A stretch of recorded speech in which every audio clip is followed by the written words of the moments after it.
Assalamualaikum warahmatullahi wabarakatuh. Halo teman-teman, kali ini kita akan belajar mengenai fungsi kuadrat bagian pertama. Tujuan pembelajaran pada bagian ini yaitu mampu menginterpretasi karakteristik utama dari tabel maupun grafik dari fungsi kuadrat. Yang kedua yaitu mampu mengidentifikasi komponen yang terdapat dalam fungsi kuadrat. Sebelum masuk pada konsep fungsi, coba teman-teman perhatikan permasalahan berikut. Dari permasalahan tersebut, kita diminta untuk membuat grafik dan bagaimanakah bentuk grafik yang telah dibuat. Sebelum menyelesaikan permasalahan tadi, mari kita bahas dulu mengenai fungsi kuadrat. Teman-teman perhatikan dulu gambar berikut. Dan di sini ada gambar lintasan bola basket, kemudian ada dua jembatan yang bentuknya hampir sama. Nah, bentuk-bentuk ini dalam matematika disebut dengan parabola. Parabola menunjukkan bentuk dari grafik suatu fungsi. Jika fungsi linear, grafiknya berbentuk garis lurus, maka fungsi kuadrat grafiknya berbentuk parabola. Bentuk umum dari fungsi kuadrat yaitu fx sama dengan ax kuadrat ditambah bx ditambah c, di mana a, b, c anggota bilangan real dan a tidak sama dengan 0. A di sini merupakan koefisien dari variabel x kuadrat, kemudian b ini adalah koefisien dari variabel x, dan c adalah konstanta. Ini ada contoh dari bentuk fungsi kuadrat. Yang pertama yaitu fx sama dengan x kuadrat ditambah 2x dikurangi 1. Nah, di sini a-nya bernilai 1, b sama dengan 2, dan c sama dengan negatif 1. Kemudian yang kedua ada fx sama dengan 3x kuadrat dikurangi 1. A-nya di sini bernilai 3. Nah, untuk b-nya dia karena tidak ada, jadi sama dengan 0. Kemudian c-nya adalah sama dengan negatif 1. Yang ketiga yaitu fx sama dengan 2 dikurangi x kuadrat. Ini sebenarnya tinggal dibalik saja bentuk dari bentuk umumnya. Jadi nilai a-nya sama dengan negatif 1, b sama dengan negatif 1, dan c sama dengan 2.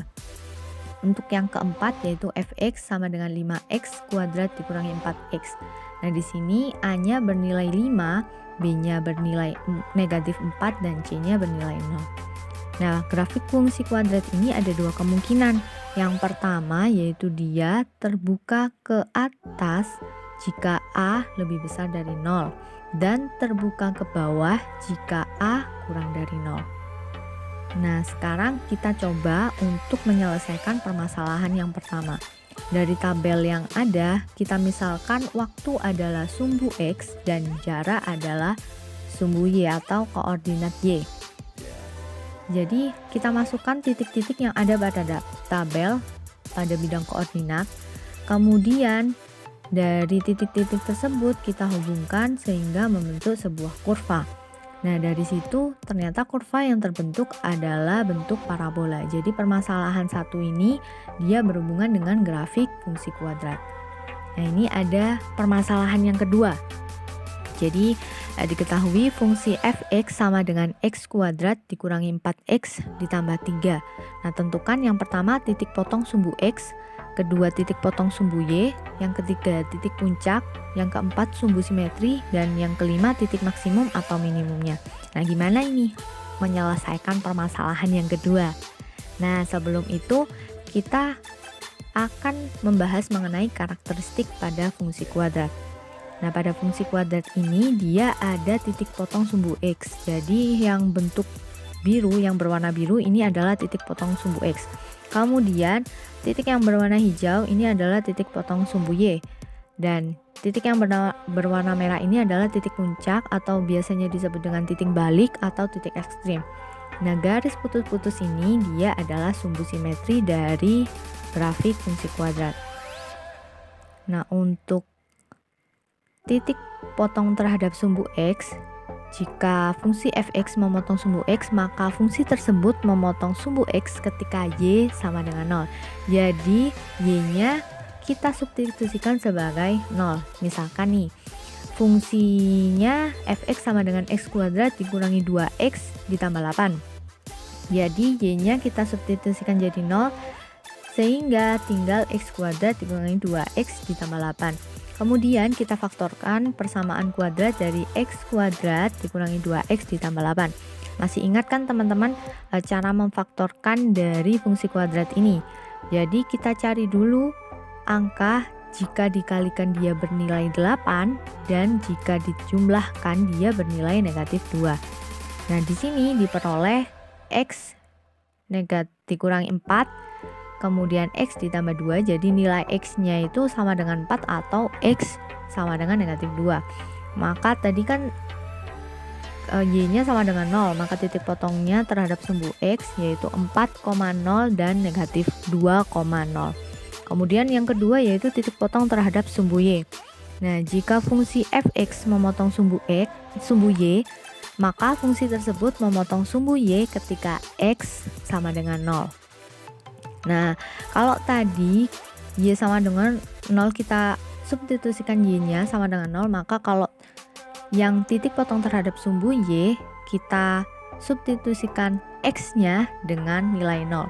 Yang di sini contohnya yaitu sama seperti fungsi yang pertama tadi ya, fx sama dengan x kuadrat dikurangi 2x ditambah 8. Jadi x-nya kita substitusikan dengan 0, jadi diperoleh nilai 8. Maka titik potong terhadap sumbu y-nya adalah 0,8.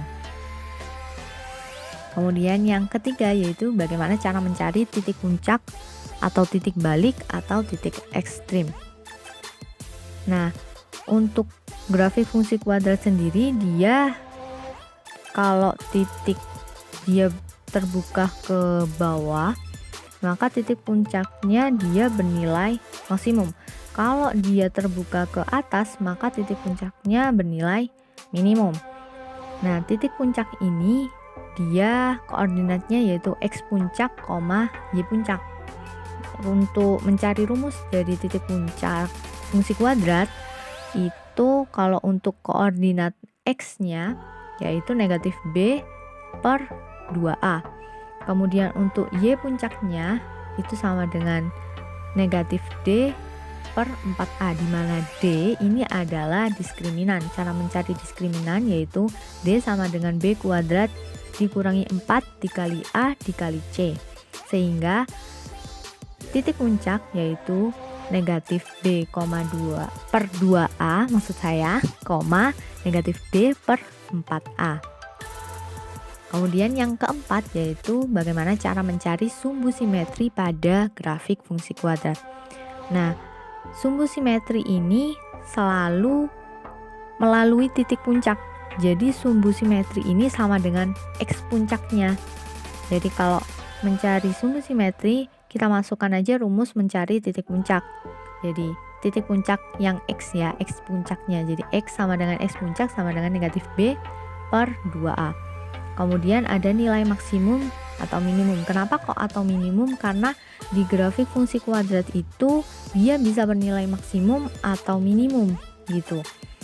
Nah, kalau grafiknya terbuka ke atas, dia nilai maksimum. Kalau grafiknya terbuka ke bawah, maka nilainya adalah nilai minimum.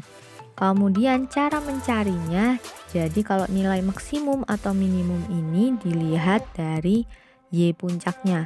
Kalau tadi rumus y puncak adalah negatif d per 4a. Nah, sekarang baru kita bisa menyelesaikan permasalahan yang kedua. Yang pertama yaitu mencari titik potong terhadap sumbu x. Jadi y-nya sama dengan 0, kita substitusikan y-nya sama dengan 0. Kemudian kita faktorkan fungsi kuadratnya x kuadrat min 4x ditambah 3 ini.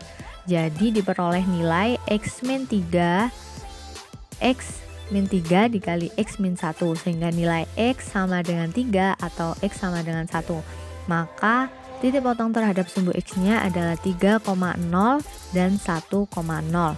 Kemudian titik potong terhadap sumbu y ketika x sama dengan 0. Nah, di sini x-nya kita substitusikan dengan 0. Jadi dia y-nya bernilai 3. Maka titik potong terhadap sumbu y-nya adalah 0,3. Nah, kemudian yang ketiga yaitu mencari titik puncak.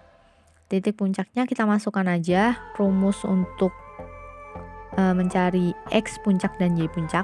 Nah, di sini A-nya dari fungsi X kuadrat dikurangi 4X ditambah 3, A-nya bernilai 1, B-nya bernilai negatif 4, dan C-nya bernilai 3.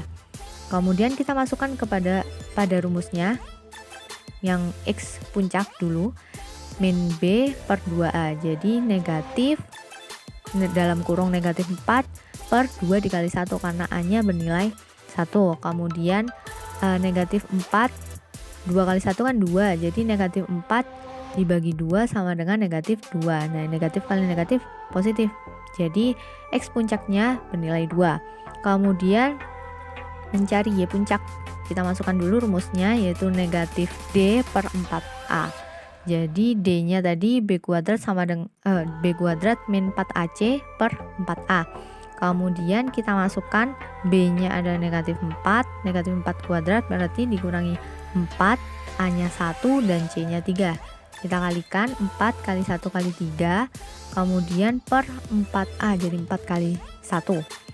Kemudian min 4 kuadrat dikuadratkan jadi 16. Kemudian 4 kali 1 kali 3 dia bernilai 12. Jadi 16 dikurangi 12 itu sama dengan 4. 4 dibagi 4 kali 1 4. 4 bagi 4 sama dengan 1. Ini ada nilai negatifnya, jadi negatif 1. Maka titik puncaknya yaitu 2, negatif 1. Nah, untuk mencari sumbu simetri kita tinggal lihat nih X puncaknya. Nah, X puncaknya tadi dia bernilai 2, maka sumbu simetrinya dia bernilai 2. Untuk nilai maksimum atau minimumnya kita lihat dari Y puncaknya. Nah, di sini tadi Y puncaknya dia bernilai negatif 1, maka dia adalah nilai minimumnya. Oke teman-teman, sampai sini paham ya? Oke, sampai jumpa di bagian yang kedua. Assalamualaikum warahmatullahi wabarakatuh.